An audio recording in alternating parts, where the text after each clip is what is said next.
எல்லோருக்கும் வணக்கம். நான் Malini. Welcome to cook with Malini. நம்ம இன்னைக்கு ரொம்பவே டேஸ்டியான ஒரு இன்ட்ரெஸ்டிங் ரெசிபி தாங்க பார்க்க போறோம். நார்மலா எப்பவுமே நம்ம வீட்ல சப்பாத்தி செஞ்சு குருமா இல்லைன்னா மசாலா அந்த மாதிரி எல்லாம் செய்வோம். இந்த மாதிரி ஆனியன் எக் சப்பாத்தி ஒரு டைம் ட்ரை பண்ணுங்க. செம்ம டேஸ்டா இருக்குங்க. குழந்தைங்களும் நல்லா விரும்பி சாப்பிடுவாங்க. ஸ்கூல் லஞ்ச் பாக்ஸ்க்கு இந்த மாதிரி செஞ்சு கொடுத்தீங்கன்னா மிச்சம் வைக்காம டிஃபன் பாக்ஸ் காலியா தான் கொண்டு வருவாங்க. செம்ம டேஸ்டா இருக்கும். ரொம்ப ஈஸியாவும் நம்ம ரெடி பண்ணிடலாங்க. ரொம்பவே டேஸ்டியான இந்த ஆனியன் எக் சப்பாத்தி எப்படி செய்யறதுன்னு பார்க்கலாம். 1.5 கப் அளவு கோதுமை மாவு மிக்சிங் பவுல்ல ஆட் பண்ணிக்கிறேங்க.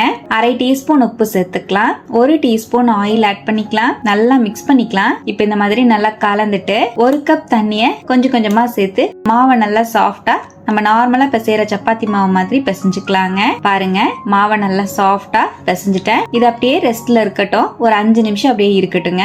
இன்னொரு மிக்சிங் பவுல்ல 2 பெரிய வெங்காயத்தை ஸ்லைஸ் பண்ணி சேர்த்துக்கலாம். 1 பச்சை மிளகாவை பொடியா நறுக்கி சேர்த்துக்கலாம். குழந்தைங்களுக்கு கொடுக்கற மாதிரி இருந்தா பச்சை மிளகா அவாய்ட் பண்ணிக்கோங்க.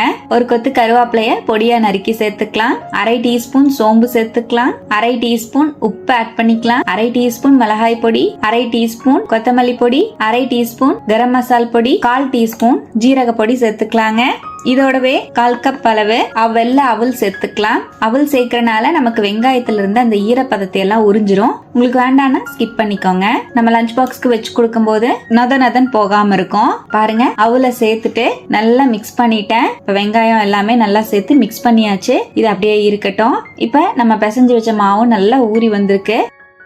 நல்லா ஒரு வாட்டி பிசைஞ்சு விட்டுட்டு நார்மலா நம்ம சப்பாத்திக்கெல்லாம் எப்படி பிரிப்போமோ அதே போல பிரிச்சுக்கலாங்க. மாவை நான் அந்த மாதிரி உருட்டிட்டு பிரிச்சுக்கிறேன். நம்ம எடுத்திருந்த 1.5 கப் அளவு மாவுக்கு எனக்கு ஒரு 6 உருண்டைகள் பக்கமா கிடைச்சதுங்க. இந்த மாதிரி பிரிச்ச மாவு எல்லாத்தையுமே தனியா ஒரு பவுலுக்கு மாத்தி வச்சிடலாம். ஒரு உருண்டையை மட்டும் நான் வெளியே எடுத்திருக்கேன். நல்லா உருட்டிட்டு தேவையான அளவுக்கு கோதுமை மாவை நல்லா தூவி விட்டுட்டு தேய்ச்சிக்கலாம். நம்ம நார்மலா சப்பாத்திக்கு தேய்க்கிற மாதிரி தான். எந்த அளவு சன்னமா தேய்க்க முடியுமோ சேர்த்து தேய்ச்சிக்கோங்க. இப்ப இந்த மாதிரி நல்லா தேய்ச்சிட்டேன். ரவுண்ட் ஷேப் வரதுக்காக நான் இந்த மாதிரி ஒரு மூடி வச்சு ரவுண்ட் ஷேப் வந்து கட் பண்ணிக்கிறேன். நான் இது வீடியோ பர்பஸ்க்காக பண்ணிருக்கேங்க. நீங்க அப்படியே தேய்ச்சி எடுத்துக்கலாம். இந்த மாதிரி கட் பண்ணி எடுத்துட்டேன். அழகா நமக்கு ரவுண்ட் ஷேப் வந்துருச்சு. இந்த மாதிரி தேய்ச்சி இதே போலவே மீதி இருக்கிற மாவையும் தேய்ச்சி நம்ம எடுத்து வச்சுக்கலாம். மாவு இந்த மாதிரி நீங்க தேய்ச்சி பிளேட்ல எடுத்து வைக்கும் போது ஒட்டாம இருக்கறக்காக இந்த மாதிரி கோதுமை மாவை லைட்டா தூவிட்டு ஒண்ணுக்கு மேல ஒண்ணு வச்சீங்கன்னா உங்களுக்கு சப்பாத்தி மாவு ஒன்னோட ஒண்ணு ஒட்டிக்காம இருக்கும். இந்த மாதிரி எல்லா மாவையும் தேய்ச்சி எடுத்து வச்சுட்டேன். இருக்கட்டும்.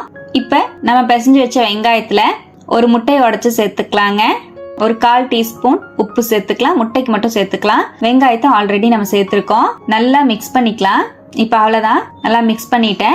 இதோடவே நறுக்கின மல்லித்தலை சேர்த்துக்கலாம். நல்லா கலந்து விட்டுறலாம். இப்போ நம்ம சப்பாத்திக்கு மேல வைக்கிற ஸ்டஃபிங் ரெடி ஆயிடுச்சு. இது இருக்கட்டும். நம்ம ரெடி பண்ணி வச்சிருக்கிற மாவை நான் பேன்ல வந்து சேர்த்துக்கிறேங்க. 1 டீஸ்பூன் ஆயில் வந்து நல்லா அப்ளை பண்ணி விட்டுட்டு நம்ம ரெடி பண்ணி வச்சிருக்கிற சப்பாத்தி மாவை சேர்த்துக்கிறேன். நீங்க தோசை கல்லையே போட்டு எடுக்கிறதுனாலும் எடுத்துக்கலாம். நான் ஸ்டஃபிங் மேல வைக்கிறனால வெளியே வராம இருக்கிறக்காக இந்த மாதிரி ஒரு பேன் யூஸ் பண்ணிருக்கேன். நீங்க நார்மலா சப்பாத்தி கல்லையே ரெடி பண்ணிக்கலாங்க. ஒரு சைடு நல்லா திருப்பி விட்டு வெந்ததுக்கு அப்புறமா இன்னொரு சைடு திருப்பிக்கலாம். ஃபுல்லா சப்பாத்தி வேகணும்னு அவசியம் கிடையாது. நமக்கு ஒரு 50 to 70% சப்பாத்தி வெந்ததுக்கு அப்புறமா இப்ப நம்ம ரெடி பண்ணி வச்சிருக்கிற ஆனியன் எக் மிக்ஸ மேல வச்சுக்கலாங்க. இந்த மாதிரி ஃபுல்லாத்தையும் அப்படியே வச்சுக்கிறேன். வச்சுட்டு இதுக்கு மேல நம்ம சுட்டு வச்சிருக்கிற இன்னொரு சப்பாத்தியை வச்சுக்கலாம். வச்சு நல்லா அமுத்தி விட்டுருங்க. இப்ப நல்லா இந்த மாதிரி அமுத்தி விட்டுட்டேன். ஒரு 2-3 செகண்ட் அப்படியே மீடியம் ஃப்ளேம்லயே இருக்கட்டும். உடனே நீங்க திருப்பி விட வேண்டாம். ஒரு 2 செகண்ட் கழிச்சு மெதுவா திருப்பிக்கலாம். நம்ம உள்ள வச்சிருக்கிற ஸ்டஃபிங் வெளியே வராம இருக்கிற மாதிரி பொறுமையா திருப்பிக்கோங்க.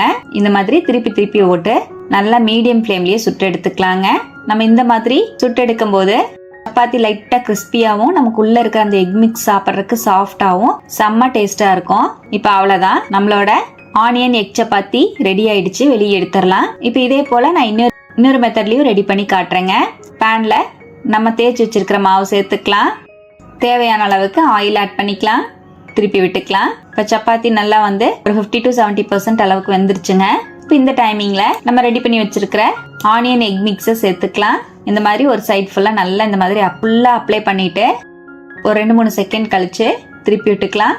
மெதுவா திருப்பிக்கோங்க. மெதுவா திருப்பிட்டு தேவைப்பட்ட ஆயில் நீங்க சேர்த்துக்கலாம். நான் ஆயில் எக்ஸ்ட்ரா எதுவுமே சேர்க்கல. அளவான ஆயில்ல தான் நம்ம செய்யறோம். ஒரு 2 செகண்ட் கழிச்சு மறுபடியும் திருப்பிக்கலாம். அவ்வளவுதான், நம்மளோட ஆனியன் எக் சப்பாத்தி சூப்பரா ரெடி ஆயிடுச்சுங்க. செம்ம டேஸ்டா இருக்கும். உங்களுக்கு பார்க்கும்போதே தெரியும். கீழே நமக்கு சப்பாத்தியோட லேயரும் மேல வந்து அந்த எக்கும் ஆனியனும் சாஃப்டா வந்து சாப்பிட செம்ம டேஸ்டா இருக்குங்க. அவ்வளவுதான். இப்ப இதையும் வெளியே எடுத்துடலாம். ரொம்பவே டேஸ்டியான ஆனியன் எக் சப்பாத்தி சூப்பரா ரெடி ஆயிடுச்சுங்க. இதே போல குழந்தைங்களுக்கு லஞ்சுக்கு ரெடி பண்ணி கொடுத்தீங்கன்னா கொஞ்சம் கூட மிச்சம் வைக்காம சாப்பிட்டு வருவாங்க. இந்த மாதிரி சிம்பிளா ஆனியன் எக் சப்பாத்தியா ட்ரை பண்ணி பாருங்க. வீட்டுல குழம்பு குருமா மசாலாலாம் செய்ய டைம் இல்லாதப்போ இது போல நீங்களும் ஆனியன் எக் சப்பாத்தியா ட்ரை பண்ணி பாருங்க. வீட்டுல மீதமான சப்பாத்திலையும் இதே போல நீங்க செய்யலாங்க. ரொம்பவே சூப்பரா டேஸ்டா இருக்கும். கண்டிப்பா இதே போல செஞ்சு பார்த்துட்டு எப்படி வந்ததுன்னு கமெண்ட்ல மறக்காம என் கூட ஷேர் பண்ணுங்க. குழந்தைங்களுக்கு இந்த மாதிரி 4 பீஸ் போட்டு சாஸ் வச்சு கொடுக்கும்போது இன்னுமே என்ஜாய் பண்ணி சாப்பிடுவாங்க. நம்ம சேனலுக்கு இப்பதான் ஃபர்ஸ்ட் டைம் வந்திருக்கீங்கன்னா சப்ஸ்கிரைப் பண்ணி பக்கத்துல இருக்கிற பெல் ஐக்கானை பிரஸ் பண்ணுங்க. லைக் பண்ணுங்க. ஃப்ரெண்ட்ஸ் அண்ட் ஃபேமிலியோட ஷேர் பண்ண மறக்காதீங்க ஃப்ரெண்ட்ஸ். தேங்க்யூ.